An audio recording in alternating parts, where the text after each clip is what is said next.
স্বামী স্বামী স্ত্রী আছে, এদের জন্যই তো আপনি হচ্ছে ঘুষ খাবেন, এদের জন্যই তো আপনি অতিরিক্ত মুনাফা দিয়ে জিনিসপত্র বিক্রি করবেন, এদের জন্যই হচ্ছে মাটি অন্য জায়গা অন্য মানুষের দুর্বল মানুষের গোষ্ঠীর আমাদের বংশের দুর্বল মানুষের মধ্যে আত্মসাৎ করে নেওয়ার চেষ্টা করবেন।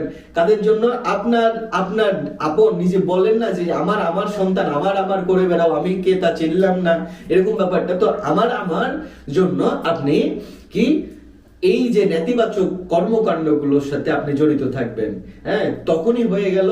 তো ওই অবস্থাতে এই অবস্থাতে দুনিয়া এবং আল্লাহ তাআলাকে পাওয়ার আশা আসলেই পাগলামি।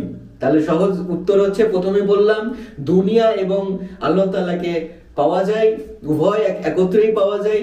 আবার এই দুনিয়াকে আর এবং আল্লাহ তাআলাকে একত্রে পাওয়া সম্ভব নয়। সেটার মধ্যে কি একটা কথা শুধু জড়িত আছে, সেটা হচ্ছে দুনিয়ার অতিরিক্ত চাহিদা